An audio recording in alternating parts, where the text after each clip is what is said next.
Ya tentu saja kita mengharapkan yang terbaik. Ya. Jadi walaupun dunia sekacau apa, saya percaya Indonesia tetap yang bagus. Karena apa? Karena sekarang periode ke-9 itu adalah energinya adalah api. Kita di selatan bumi itu elemennya api. Jadi sama dengan kita. Karena itu periode 9 itu dari 2023, 2024 sampai dengan 2043 itu disebut periode ke-9. Itu Indonesia akan maju secara bertahap. Jadi mulai tahun ini sudah masuk ke periode ke-9. Karena itu apapun hasilnya, apapun yang terjadi, Indonesia tetap akan bagus, akan maju. Dan kita akan menjadi lebih baik dibanding dengan negara-negara lain yang setara.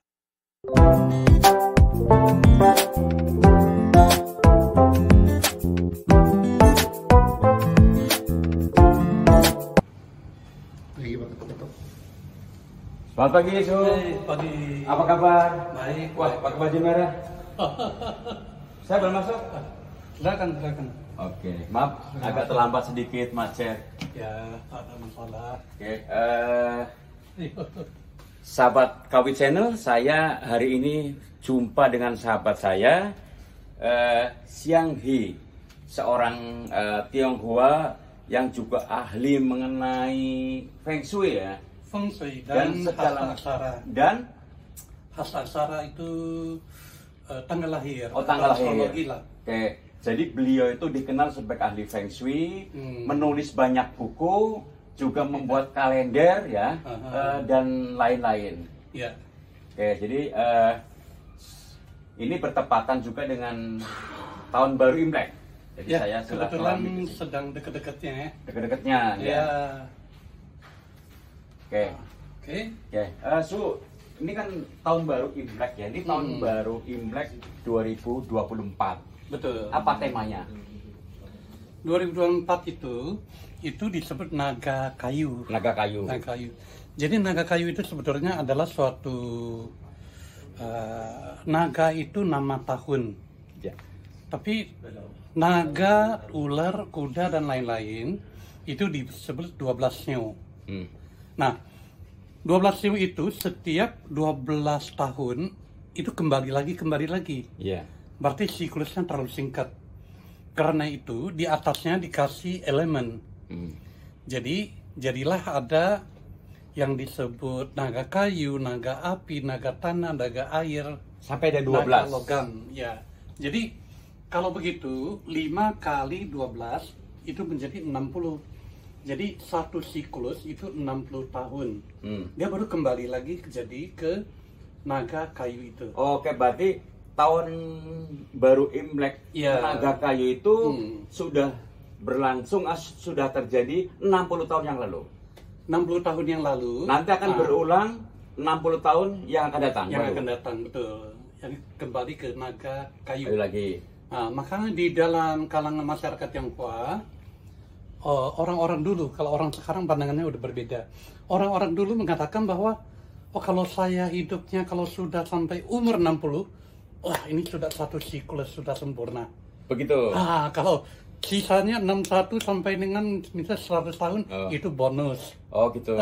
Jadi mungkin ada nggak orang yang mengalami tahun naga kayu 2 kali?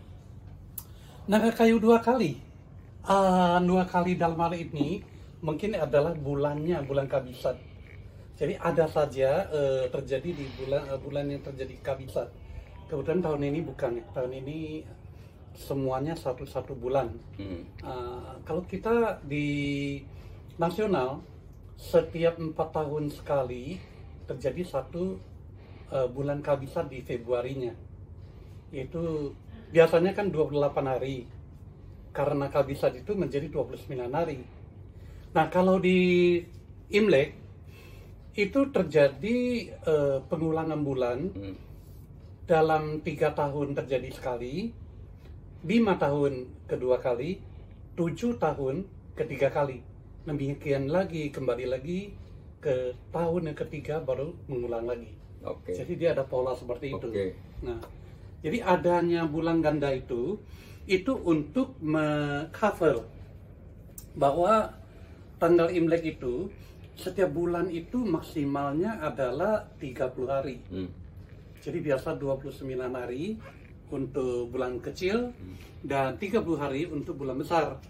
Sedangkan di internasional adalah tanggal 30 itu adalah bulan kecil. Sedangkan tanggal 31 itu adalah bulan yang besar. Kita biasanya hitung dengan genap ganjil gitu ya. Nah, dengan adanya selisih hari seperti itu, maka akan terjadi pergeseran. Pergeseran di mana yang satu setiap bulan tuh pasti kurang satu hari terus. Nah, kalau begitu tuh setiap tahun kemudian dia akan kekurangan satu bulan penuh. Nah, jadi kalau di Imlek itu dihitung supaya bisa sejalan, maka setiap 3 tahun sekali dikasih satu bulan ganda. 5 tahun 2, 7 tahun 3 kali.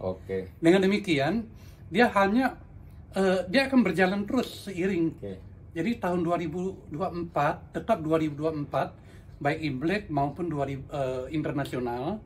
Cuma kadang ada di selisih hari dan bulan itu aja. Jadi maksimal biasa selisih 1 bulan, tidak lebih dari itu. Kalau lebih pun tidak berapa hari. Kembali ke tahun naga kayu. Maknanya apa nih? Sebenarnya tiap tahun itu sama saja sebenarnya ya. Cuma dari apa namanya, kita ini sebenarnya naga, ular dan lain-lain itu diambil sebagai simbol. Nah, simbol itu digunakan untuk mencatat sesuatu peristiwa-peristiwa. Jadi itu sebenarnya ada hubungan sama statistik sebenarnya. Jadi kalau menurut statistik dari dulu sampai sekarang itu sudah ribuan tahun itu pengalamannya adalah di tahun naga. Tahun naga itu adalah tahun besar, disebut tahun besar. Karena apa? Karena setiap tahun naga itu biasanya akan terjadi perubahan-perubahan yang besar, perubahan-perubahan yang mendasar. Kebetulan tahun 2024 ini adalah tahun pergantian dari periode Feng Shui ke-8 menjadi ke-9. Jadi memang ada satu peralihan energi di permukaan bumi dari segi pandangan Feng Shui itu. Nah, dengan adanya peralihan energi ini, maka akan ada perubahan-perubahan. Jadi ada banyak perubahan-perubahan yang besar-besar. Ya seperti kalau kita perhatikan tahun 2024 hampir separuh dari negara di dunia ini mengalami pemilihan kepemimpinan. Hampir separuh ya? Hampir separuh, banyak sekali. Ya. Di antara yang gede-gede Amerika tahun ini juga. Kita dengan masyarakat yang begitu banyak ya. Kemudian kemarin baru berlalu tuh Taiwan. Kemudian Rusia katanya aku bulan 3 juga mau. Ukraina harusnya iya. Tapi ya ada faktor tertentu ya, mungkin dia redam dulu dan lain-lain, banyak sekali. Kita nggak bisa sebut satu persatu lah.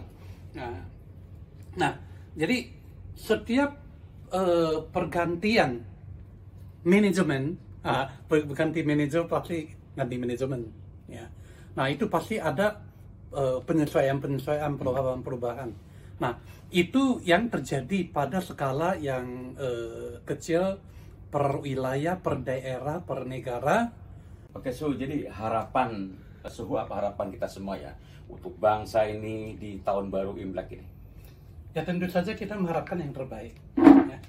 Jadi walaupun dunia sekacau apa, saya percaya Indonesia tetap yang bagus. Karena apa? Karena sekarang periode ke-9 itu adalah energinya adalah api. Kita di selatan bumi itu elemennya api. Jadi sama dengan kita. Karena itu periode 9 itu dari 2023, 2024 sampai dengan 2043 itu disebut periode ke-9. Itu Indonesia akan maju secara bertahap. Jadi mulai tahun ini sudah masuk ke periode ke-9. Karena itu apapun hasilnya, apapun yang terjadi, Indonesia tetap akan bagus, akan maju. Dan kita akan menjadi lebih baik dibanding dengan negara-negara lain yang setara. Nah, tentu kalau yang lebih yang sangat maju kita nggak bisa banding, tapi setara kita pasti menang.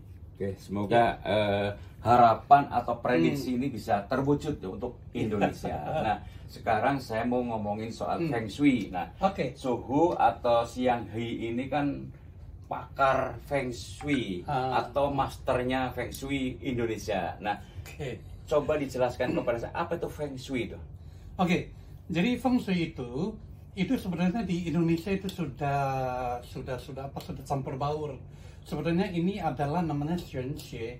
Xuanxue itu semacam metafisik, ilmu metafisik China, Tiongkok kuno ya.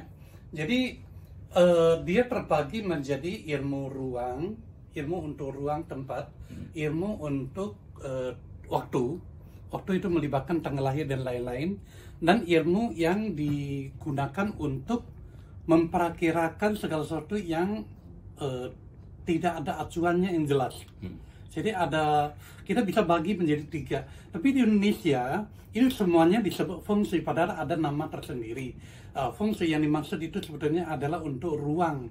Jadi untuk lihat rumah, untuk melihat kantor, lihat tempat aktivitas apapun yang ada hubungan dengan ruang, itu disebut Feng Shui.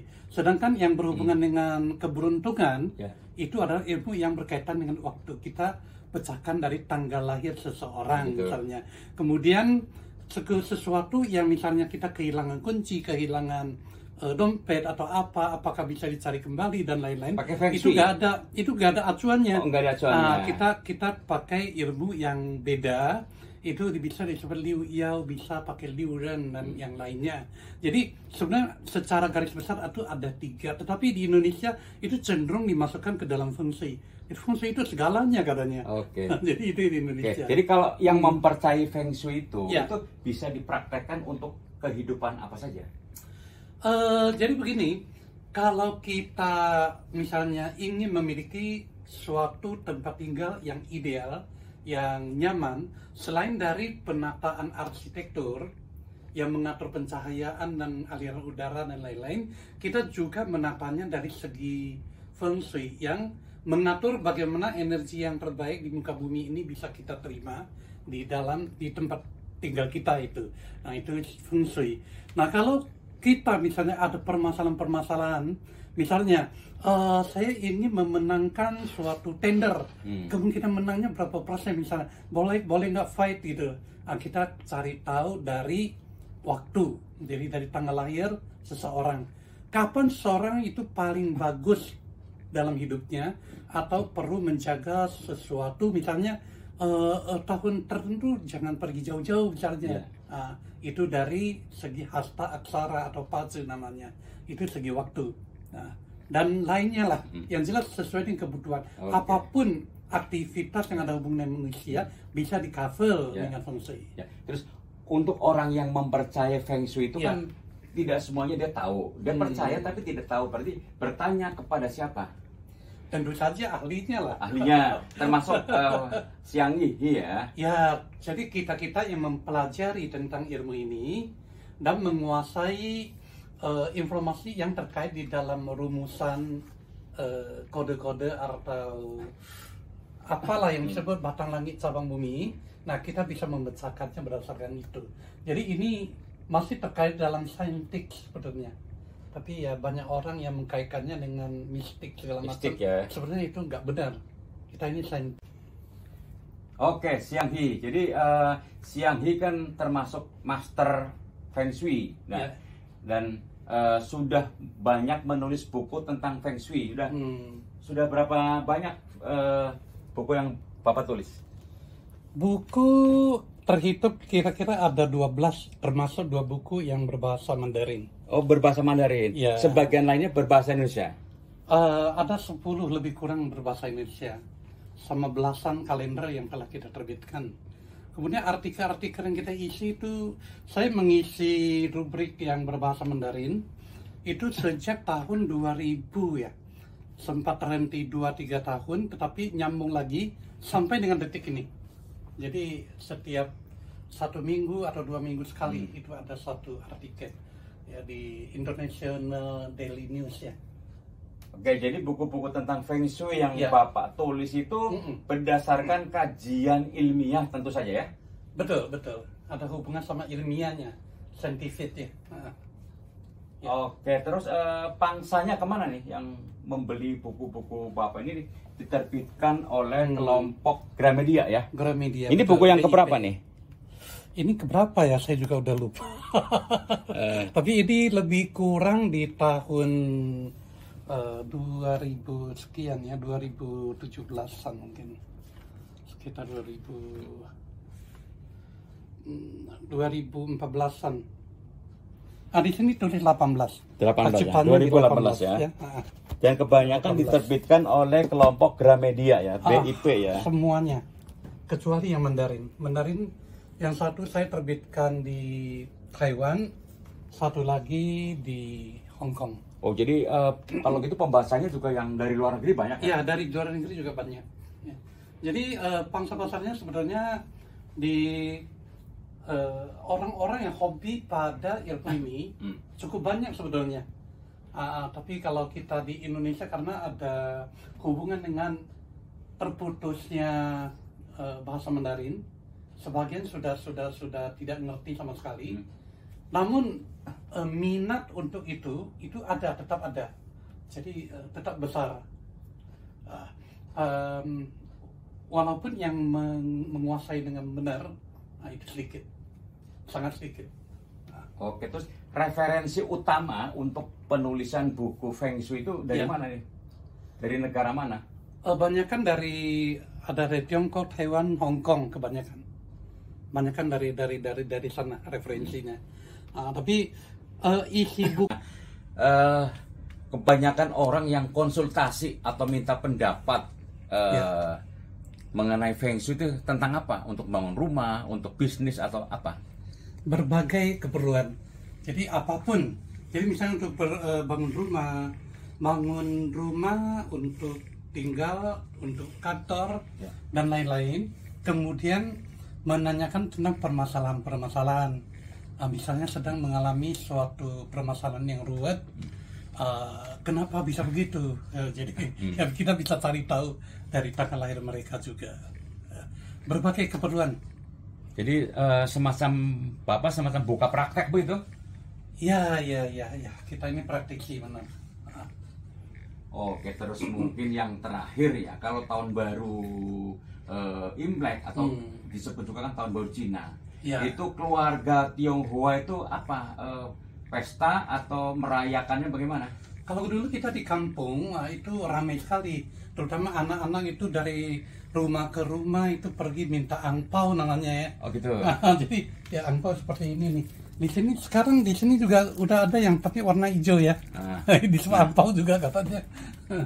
Jadi anak-anak tuh paling senang kalau setiap tahun baru. Tapi kalau kita di kota besar sudah tidak semeriah itu. Biasanya cuma untuk di rumah-rumah sendiri-sendiri aja. Jadi sebenarnya kita pasang-pasang yang seperti ini. Ini juga dalam rangka tahun baru Imlek nih? Ya itu naga naga ya. Jadi supaya nampak meriah gitu. Jadi dulu kampungnya di mana? Saya di Riau. Oh Riau. Di Riau. Saya gede di Pekanbaru. Ya lahir di satu kota kecil. Namanya Bagan Siabeapi.